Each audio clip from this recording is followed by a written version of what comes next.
اللہ تعالیٰ جل شانہ نے ایسا رشتہ ماں کی صورت میں پیدا کیا ہے، جنت کی چھاؤں کا دنیا کے اوپر روپ ہے ماں کی ذات،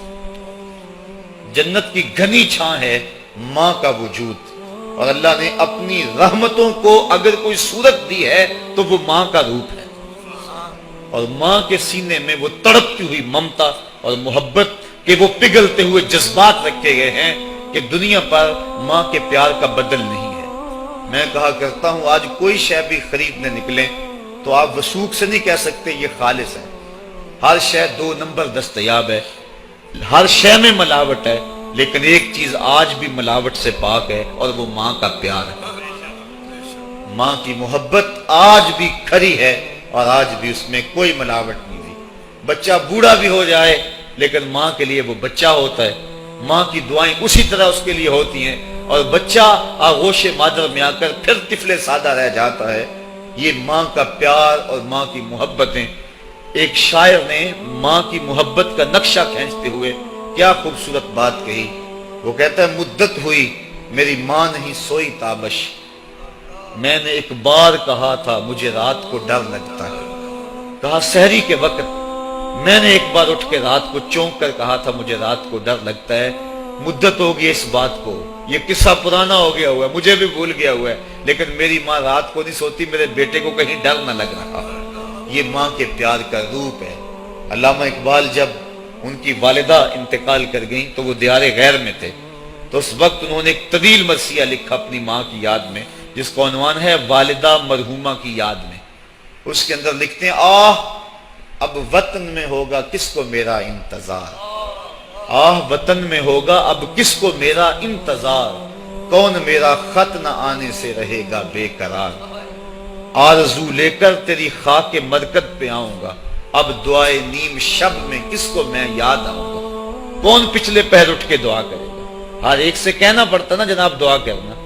مولوی صاحب سے بھی عرض کرنا پڑتا حضور دعا میں یاد رکھنا، پیر صاحب سے گزارش کرنا پڑتی ہے جناب مجھے دودھ راتوں میں اور چاندنی راتوں میں مجھے یاد رکھنا، حاجی کو معتمر کو کہنا پڑتا جناب دیار حرم میں جا رہے ہو اور دیار حبیب میں جا رہے ہو وہاں مجھے دعاؤں میں یاد رکھنا، سین حرم میں بھی اور جالی کے سامنے بھی، ہر ایک کو کہنا پڑتا ہے کہ مجھے دعاؤں میں یاد رکھنا۔ کبھی ماں کو بھی کہنا پڑا کہ امی دعاؤں میں یاد رکھنا۔ ماں کے ہاتھ ویسے اٹھے رہتے ہیں، اور جب ماں کے ہاتھ اٹھ جائیں اجابت کے سارے دروازے کھل جاتے ہیں۔ میں نے پڑھا کتب حدیث میں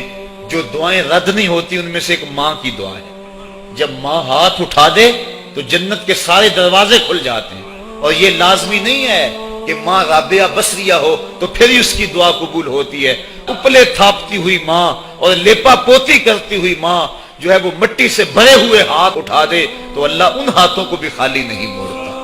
ماں جب بولتی ہے تو اس کے لہجے میں جبریل بولتا ہے، ماں جب مسکراتی ہے لگتا ہے جنت کی ساری کلیاں کھل اٹھی ہیں۔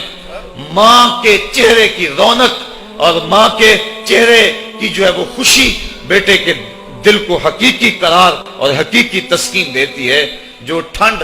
ماں کے ساتھ نصیب ہوتی ہے وہ کائنات میں کسی اور جگہ پہ نہیں ہے، جو گھنا سایہ ماں کے دامن میں ہے وہ کسی اور جگہ میسر نہیں ہو سکتا ہے۔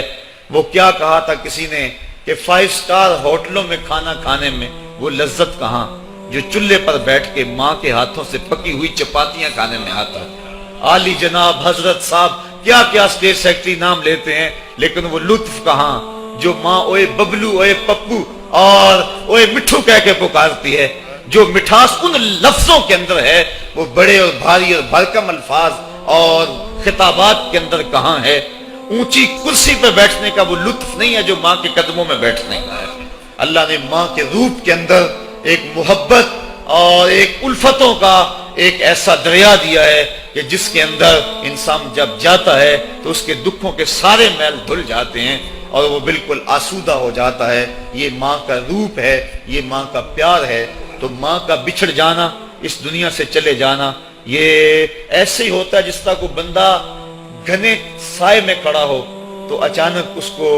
دھوپ میں کھڑا کر دیا جائے، پھر اسے پتا چلتا ہے کہ کتنا گھنا سایہ تھا۔ جس طرح درخت ساری دھوپ اپنے اوپر سہتا ہے اور جو اپنے نیچے کھڑا ہو اس کو ٹھنڈک دیتا ہے، اسی طرح ماں باپ سارے دکھ اپنے اوپر سہتے ہیں لیکن اپنی اولاد کو ٹھنڈک پہنچاتے ہیں۔ ماں باپ کے اس دنیا سے چلے جانے کے بعد پتہ چلتا ہے کہ میں کتنی گھنی چھاؤں سے کس